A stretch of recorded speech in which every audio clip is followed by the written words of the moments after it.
hora da sua dose de dúvida, pois a pergunta certa é o começo de toda boa resposta. Vamos pensar juntos?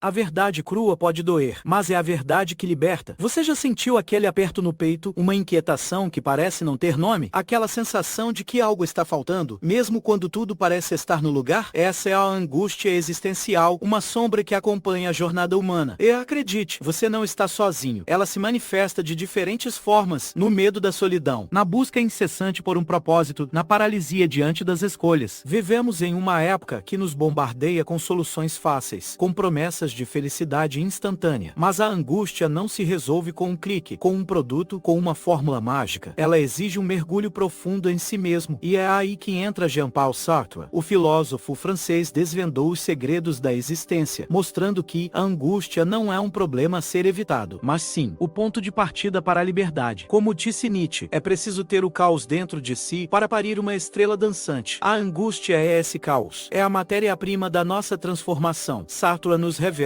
que somos condenados a ser livres. Essa liberdade, no entanto, vem acompanhada de responsabilidade. Somos responsáveis por cada escolha, cada ação, cada omissão, e é essa responsabilidade que nos causa angústia, mas é também ela que nos torna humanos. Neste vídeo, vamos desvendar os segredos de Sartre. Vamos transformar a angústia em ferramenta de autoconhecimento e, acima de tudo, de liberdade. Prepare-se para questionar tudo o que você acreditava. Prepare-se para se libertar. O primeiro segredo de Sartre reside na compreensão da nossa própria existência. Ele divide o mundo em duas categorias: o ser em si e o ser para si. O ser em si é a coisa, o objeto, a pedra que simplesmente se é. Não tem consciência, não questiona, apenas existe. Nós, seres humanos, somos o ser para si. Somos consciência, subjetividade. Estamos constantemente nos autoquestionando, nos projetando no futuro, fazendo escolhas. E é aí que a angústia surge. Ela é a consequência inevitável da liberdade. Somos livres para escolher, mas essa liberdade nos sobrecarrega com a responsabilidade de nossas escolhas. Sartre critica a má fé. A tentativa de negar essa liberdade é a busca por desculpas. A fuga da responsabilidade é quando nos definimos pelo olhar dos outros, quando nos escondemos atrás de papéis sociais, quando nos apegamos a falsas certezas. Imagine alguém que se mantém em um emprego infeliz, justificando-se com a estabilidade, com o medo do novo. Essa é a má fé em ação. Acreditamos que somos definidos pelo nosso trabalho, pelo nosso salário, pelo que os outros pensam de nós. Mas Sartre nos convida a despertar, a tomar consciência da nossa liberdade, a aceitar a responsabilidade por nossas escolhas, a viver autenticamente, mesmo que isso signifique enfrentar a angústia, porque, no fim das contas, a angústia é o preço da liberdade, e a liberdade é o único caminho para a verdadeira realização. A vida é absurda. Essa é a dura verdade que Sartre nos apresenta. O absurdo é a colisão entre a nossa busca por sentido e o silêncio do universo. Queremos um propósito, uma razão para existir, mas o universo não nos oferece respostas. Ele permanece indiferente. Diante disso, podemos sucumbir a um niilismo passivo. Acreditamos que a vida é vazia, que nada importa, mas Sartre nos convida a um niilismo ativo, a recusa da má-fé, a criação de valores, a liberdade como resposta ao absurdo. Se não há sentido pré-definido, então somos nós que o criamos, através da ação, através da escolha. Imagine alguém que encontra sentido em seu trabalho, não porque ele seja grandioso, mas porque ele decide dar significado a cada dia. Ele escolhe se dedicar, se esforçar, transformar o ordinário em extraordinário. Essa é a essência do niilismo ativo sartriano. É abraçar o absurdo, é aceitar a ausência de um propósito externo e criar o nosso próprio. É viver uma vida autêntica e engajada. É encontrar sentido nas pequenas coisas. É transformar a angústia em força. É ser o autor da sua própria história. Porque, no fim das contas, a vida é o que fazemos dela. Ser autêntico é o segredo. É a chave para a liberdade que Sartre nos oferece. Mas o que significa ser autêntico? É assumir a responsabilidade por nossas escolhas. É viver de acordo com nossos próprios valores, não com os valores impostos pela sociedade. É a coragem de ser quem somos, sem máscaras, sem disfarces. A inautenticidade, por outro lado, é o conformismo. É a busca incessante por aprovação. É viver para os outros, para agradar, para se encaixar. É se esconder atrás de papéis sociais, de rótulos, de expectativas. É negar a própria liberdade, a própria individualidade. A autenticidade exige coragem. A coragem de se confrontar com a própria finitude. A coragem de aceitar a angústia. A coragem de ser você mesmo. Mesmo que isso signifique ir contra a corrente. Imagine alguém que enfrenta uma doença grave. Em vez de se esconder, de negar a realidade, ele decide viver cada dia intensamente. Ele se permite sentir a dor, o medo, mas também a alegria, o amor, a gratidão. Ele escolhe a autenticidade. A busca pela autenticidade é um processo contínuo. É um compromisso com a liberdade e com a responsabilidade. É uma jornada que nos leva a um autoconhecimento profundo. É a única maneira de viver uma vida plena, significativa, livre. Você é livre. Essa é a verdade fundamental que Sartre nos ensina. Não há um destino pré-determinado. Não há uma essência que nos defina. Somos o que escolhemos ser. A liberdade é o nosso ponto de partida. E a escolha é a ferramenta que nos permite construir a nossa própria existência. Mas a escolha também traz angústia, a consciência do peso das decisões, a responsabilidade pelas consequências. Cada escolha nos define, nos molda, nos transforma. É por isso que a ação é tão importante. Não basta escolher. É preciso transformar as escolhas em atos concretos. É preciso agir. Imagine alguém que decide mudar de carreira. Ele pode se sentir angustiado, com medo do futuro, mas ele precisa agir, estudar, buscar novas oportunidades, se arriscar. Ele precisa transformar a escolha em ação, assumir a responsabilidade. E é nesse processo que a liberdade se manifesta. A consciência da liberdade de escolha nos capacita a superar a paralisia, a viver uma vida mais intencional, a nos libertar das amarras do destino, a sermos os protagonistas da nossa própria história. Porque a vida é uma constante sucessão de escolhas, e cada escolha nos aproxima da liberdade. Chegamos ao ponto crucial, a síntese dos ensinamentos de Sartre. Liberdade, responsabilidade, autenticidade, ação. Esses são os pilares da sua jornada. Mas não se engane, não há respostas prontas, não há fórmulas mágicas. A vida é um constante questionamento. A armadilha está na busca por certezas. A verdade reside na dúvida. A angústia, então, se revela como catalisadora da transformação. Uma oportunidade de crescimento pessoal, de se tornar quem você realmente é. Imagine alguém que, após assistir a este vídeo, decide mudar sua vida. Ele não busca respostas fáceis. Ele se permite sentir a angústia. Ele questiona suas crenças. Ele faz escolhas. Ele assume a responsabilidade. Ele se torna autêntico. Ele se liberta. Aplique os ensinamentos de Sartre em todas as áreas da sua vida. No trabalho, nos relacionamentos, nas suas decisões. Abrace a angústia. Ela é o caminho para a liberdade. Continue explorando as questões existenciais. Não pare de questionar. Não pare de crescer. A revolução é silenciosa. Ela acontece dentro de você. E a liberdade é a sua maior conquista. A angústia existencial não é um fardo. É o motor da transformação. A liberdade, a sua maior conquista. Revisamos os principais conceitos de Sartre. A angústia como ponto de partida. A liberdade como responsabilidade. A autenticidade como caminho. Mas lembre-se, a busca por soluções fáceis é uma armadilha. Não se contente com respostas prontas. Continue questionando. Continue duvidando. A jornada da liberdade é individual. É única. É sua. Pense no ego, como Jung nos ensinou, uma sombra a ser integrada. A angústia é essa sombra. Enfrente-a. Integre-a. Torne-se inteiro. Como começar? Comece agora. Comece com pequenas escolhas. Assuma a responsabilidade por elas. Seja autêntico em suas relações. Não tenha medo de dizer não. Não tenha medo de ser você mesmo. A vida é um convite à ação. Um convite à liberdade. A jornada é contínua. A busca por sentido é um processo individual e único. Permita-se sentir. Permita-se questionar. Permita-se ser livre. E lembre-se, o segredo de Sartre não é um destino. É um caminho que começa agora. Qual será a sua escolha?